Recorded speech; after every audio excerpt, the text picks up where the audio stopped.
नमस्कार दोस्तों। मेरा नाम है प्रवीण शर्मा और आप देख रहे हैं प्रवीण शर्मा एडवाइस चैनल। आज का टॉपिक दोस्तों बहुत इम्पोर्टेंट है। टॉपिक का नाम है बेरोजगारी। बेरोजगारी एक बहुत ही गंभीर समस्या है भारतवर्ष के लिए, और ये भारतवर्ष में ही नहीं, काफ़ी देशों में ये समस्याएं हैं। इस समस्या के चलते हुए काफ़ी हमारे देश के जो बच्चे हैं वो बाहर जा रहे हैं नौकरी की तलाश में, और वो ये सोच के जाते हैं कि हम बाहर जाएंगे तो बहुत मोटा पैसा कमा लेंगे और अपने सारे कर्जे या फिर अपने सारे इच्छाएं हम बाहर जाके पूरी कर लेंगे। मगर ऐसा ज़्यादा से ज़्यादा 10-5% लोगों के साथ ही हो पाता है। बाकी वहाँ जाकर वो लोग जो भी कमाते हैं या जो भी करते हैं उसी हिसाब से वहाँ पर खर्चे हैं, और बहुत ज़्यादा खर्चे हैं। यहाँ पे जो चीज़ सस्ती है वो वहाँ काफ़ी महंगी है। जितनी कमाई ज़्यादा है उससे दुगने तिगने वहाँ पर खर्चे भी हैं। तो मेरा कहने का मतलब यह है, अगर आपका कोई पुराना रिलेटिव या आपकी कोई अच्छी कंडीशन की जॉब वहाँ नहीं लग रही है तो मेरे हिसाब से आप अपने देश में ही कोई काम देखें, विदेश जाने के बारे में ना सोचें। जितना अच्छा वो दिखने में लगता है ना आदमी को कि विदेश चले जाएंगे और हम वहाँ जा कर के बहुत तरक्की कर लेंगे या बहुत आगे बढ़ जाएंगे, वो उतना वैसा है नहीं। और आजकल हर कंट्री में ये होता है कि भाई ये इंडिया से हैं, ये वहाँ से हैं, तो एक जेलसी भी होती है लोगों के अंदर कि हमारे देश का नहीं है, बाहर का है। तो ये सारी समस्याओं का भी सामना करना पड़ता है। ये समस्या तो वो लोग सब जानते ही हैं जो लोग बाहर रहते हैं। कुछ देशों में तो बहुत ही दिक्कत है। फिर हमारे यहाँ की जो कानून व्यवस्था है वो थोड़ी अलग है।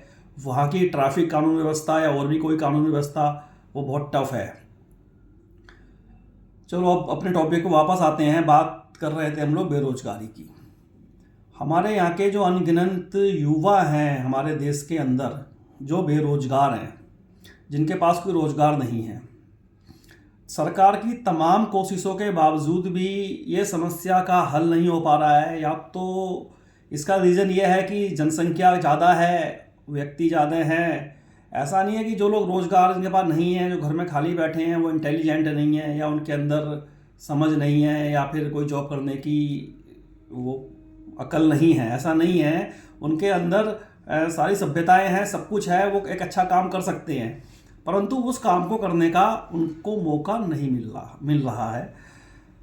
तो ये उनकी बदनसीबी कह लो या हमारी सरकार की नाकामी कह लो या फिर हमारे देश का या किसी भी ये सिस्टम जो बिगड़ चुका है ये कह लो कि किसी के पास तो इतना पैसा है, इतने सारे रोज़गार हैं, और एक आदमी छोटे से रोज़गार के लिए भी परेशान है, उसे नहीं मिल पा रहा है।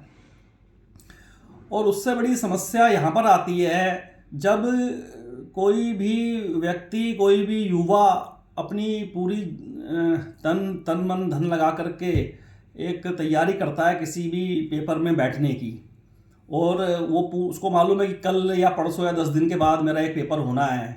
उस पेपर पे उसका पूरा फोकस होता है, बहुत बढ़िया फोकस होता है, और एक मन में उमंग होती है क्या पता मेरा नंबर इसमें आ जाए। तो उसके लिए वो बहुत अच्छी तैयारी करता है, बहुत ज़्यादा अच्छी तैयारी करता है, बहुत मेहनत करता है। दुख उसको तब होता है और उसके परिवार वालों को भी दुख होता है, और जो अच्छे लोग हैं उनको भी दुख होता है इस बात का कि जब अचानक में ये पता लगता है कि पेपर तो आउट हो चुका है, पेपर लीक हो गया है, पेपर होने से पहले पेपर के पत्ते खुल चुके हैं सारे। उस कंडीशन में वो जो बच्चा है, जो युवा है या कोई लेडीज़ है, युवती है, जो भी है, वो उस कंडीशन हरासमेंट जो उसको होती है उस समय, वो हरासमेंट कोई छोटी मोटी हरासमेंट नहीं होती है। वो हरासमेंट एक बहुत बड़ी हरासमेंट है, क्योंकि इस बात को वही युवा जानता है जो युवा उस नौकरी के लिए पूरी तैयारी करके गया था, एक उम्मीद लेकर गया था कि भाई मुझे इसमें मेरा नंबर आ जाएगा तो मैं कुछ बन जाऊंगा, चाहे वो 4th क्लास की जॉब हो, 2nd क्लास की हो, 1st क्लास की, जो भी हो। अभी लगातार काफ़ी खबरें इस तरीके की आई हैं कि पेपर आउट हो गए। पेपर आउट क्यों हो जा रहे हैं और कैसे हो जा रहे हैं? ये बीजेपी सरकार जो एक ईमानदारी की सरकार लोग बोलते हैं, तो इस सरकार में ऐसे काम हो रहे हैं।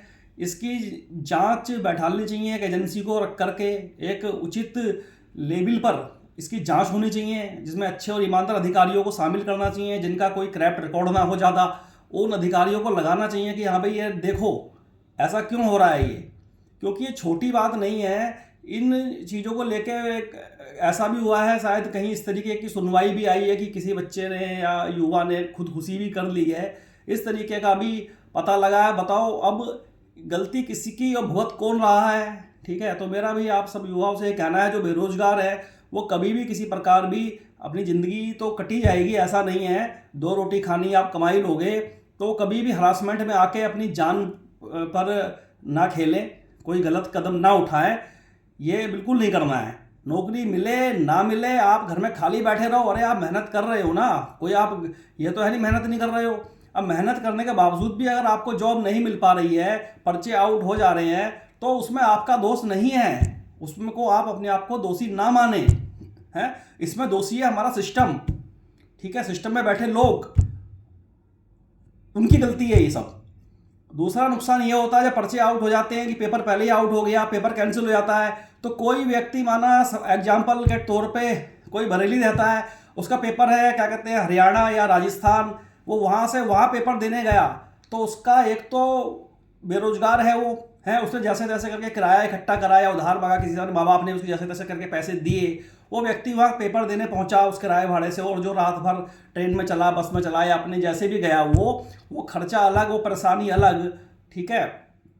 और फिर जो फार्म भरने का खर्चा, अगर आप छोटा फार्म भी भरते हो ना, तो मुझे लगता है 200 रुपये से लेकर 500 रुपये तक का खर्चा उस फार्म को भरने में आ जाता है, ठीक है ना। अब ये पैसा तो सरकार के खाते में चले गया, सरकार को तो पेपर अगर लीक हो गया, आउट हो गया, तो सरकार को तो करोड़ों अरबों रुपए वैसे ही आ गए हैं। तो वो पैसा, मेरा कहने का मतलब ये है, उनको कम से कम वो पैसा उनको वापस होना चाहिए उनके खाते में, कि भाई जो पेपर जब कैंसिल हो गया तो फार्म के पैसे किस बात के हैं, वो करोड़ों रुपए सरकार रख के बैठ जाती है, ठीक है, और ऊपर से उनका पेपर लीक हो जाता है। तो वो तो डबल तरीके से परेशान हो गया ना। अब जो व्यक्ति 2 दिन का सफ़र काट करके इतना लंबा दूरी पर अपना पेपर देने गया और वहाँ पर पता लगा कि पेपर लीक हो गया है, फिर वो वापस आता है बेचारा, फिर वापस आके टेंशन में बैठ जाता है। अब उस टेंशन में बैठने के कारण से वो कुछ और भी काम नहीं कर पाता है फिर कई दिनों तक है। अब किसी के घर वाले सक्षम हैं, किसी के नहीं हैं, भी समझाते हैं वो लोग, भाई बेटा कोई बात नहीं, ये नहीं वो नहीं, तो ये अच्छी बात नहीं है। मेरा सरकार से ये कहना है कि इस चीज़ पर विशेष ध्यान दे, और ये पेपर ऐसे आउट नहीं होने चाहिए। और जो ऐसे लोग हैं जो पेपर आउट करवाते हैं या किसके इशारों पर ये काम होते हैं, चाहे वो नेता हो चाहे वो जो भी हो, ऐसे गलत आदमियों को कड़ी से कड़ी सज़ा मिलनी चाहिए, ताकि हमारे युवाओं के दिल में इस सरकार के लिए या हमारे देश के सिस्टम के प्रति अच्छा भाव रहे, ना कि ये लूटमार जैसी चीज़ें हों। आए दिन मैं देखता हूँ कि कभी भी कि कोई भी पुलिस वाला किसी गाड़ी वाले को रोकता है, ज़बरदस्ती उसका चालान काट देता है, ठीक है, ऑनलाइन चालान कट जाते हैं, उस गाड़ी वाले को पता ही नहीं कि मेरा चालान कट गया है। तो सर ये भ्रष्टाचार है एक तरीके का, ये अच्छी बात नहीं है। सिर्फ सरकार अपना खजाना भरने की ना सोचे, क्योंकि सरकार अगर खजाना भरने की ही सोचेगी सिर्फ, तो बाकी सारे लोग परेशान हो जाएंगे और वो लोग फिर दिक्कत में आ जाएंगे। जब बेरोजगारी एक चरम सीमा पर पहुंच जाएगी, तो उस कंडीशन में एक तरीके का देश के अंदर आंदोलन भी हो सकता है, और उस आंदोलन के साथ साथ लोग बेरोजगार जब होंगे तो गलत काम करने के लिए वो मजबूर हो सकते हैं। इसीलिए इस तरीके की हाथ जोड़ के विनती है मेरी गवर्नमेंट से कि इस तरीके के पेपर लीक वगैरह का काम ना हो। और जो बेरोजगार युवा हैं उनके साथ तो बहुत समस्याएं हैं। कई अब जो बेरोजगार है जिसके पास काम नहीं है, उस बेचारे की शादी नहीं होगी, ठीक है, क्योंकि कोई अभी लड़की देगा नहीं, तो उसके पास रोजगार नहीं है, ठीक है, तो वैसी कुमारा है, उसकी एज लगातार बढ़ रही है, ठीक है, शादी नहीं हो पा रही है, क्योंकि ना बिजनेस है, बिजनेस करने के लिए पैसा चाहिए और रिस्क चाहिए, और सबसे बड़ी बात जो है वो चाहिए बिजनेस करने के लिए तजुर्बा। अब तजुर्बा तो तभी आएगा जब बंदा पैसा लगाएगा कि नुकसान झेलने की क्षमता में होगा। जो आदमी नौकरी करने की सोच रहा है तो बिजनेस कैसे कर पाएगा, कर ही नहीं पाएगा वो बिजनेस है। हम अक्सर गाना गाते रहते हैं कि हमारी तो किसान किसान किसान किसान परेशान है। अरे मैं ये किसानों के खिलाफ नहीं हूँ, किसान परेशान हो सकते हैं और होंगे, लेकिन कम से कम किसानों के पास 10 बीघा 20 बीघा 1 एकड़ 2 एकड़ 4 एकड़ ज़मीन तो होगी। और एक गरीब आदमी जो जॉब में है, जो एक गरीब आदमी जॉब देख रहा है, उसके पास ज़मीन भी नहीं है और रोजगार भी नहीं है, तो किसानों से ज़्यादा परेशान तो वो व्यक्ति हुआ ना जिसके पास ज़मीन भी नहीं है। कम से कम किसान अपने बुरे समय में या दिक्कत में आके जमीनों का रेट इतने ज़्यादा है कि अगर 1 एकड़ जमीन किसान बेच देगा तो करोड़ों रुपए उसके पास आ सकते हैं। ऐसी जगहों पर जगह भी है हैं। और बेकार से बेकार जगह भी कहीं उसकी होगी तो 10-20 लाख तो वो जमीन बेच के ले ही जाएगा, छोटा छोटा किसान भी हो। तो कम से कम उसके पास कुछ तो है। लेकिन जिसके पास जमीन भी नहीं है, रोजगार भी नहीं है, तो भाई सरकार से मेरी विनती है कि सबसे पहले सरकार उन लोगों को देखे जिसके पास ना रोजगार है ना जमीन है, ठीक है ना। किसानों के लिए भी सोचे, किसानों के बारे में भी सोचे कि किसानों के लिए हम क्या कर सकते हैं।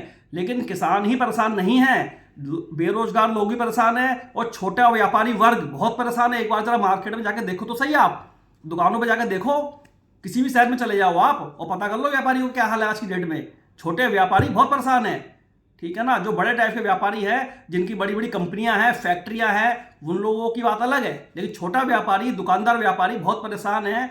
मेरी सरकार से अनुरोध है सर्वे करा के देखें, और सर्वे में ये चीज सामने आ चुकी है कि इस तरीके की दिक्कतें हैं।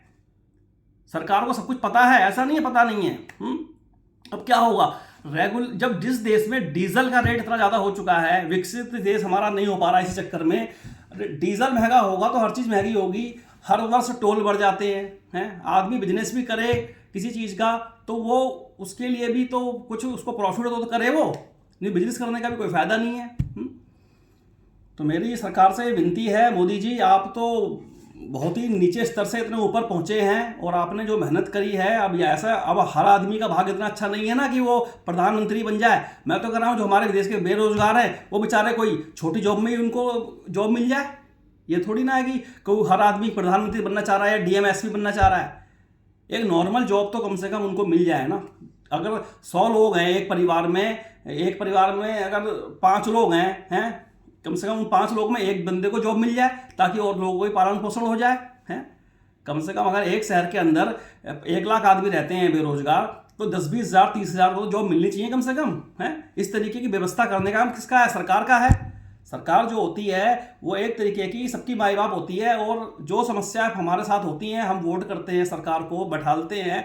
वो इसलिए बैठाते हैं कि भाई हमने वोटिंग करी तो सांसद ज़्यादा चुने गए, जब सांसद ज़्यादा चुने गए तो सरकार बन गई, ठीक है। सरकार ऐसी विधायक कब सब जानते हैं, कोई ऐसा थोड़ी जानता नहीं है। विधायक का इलेक्शन क्या है?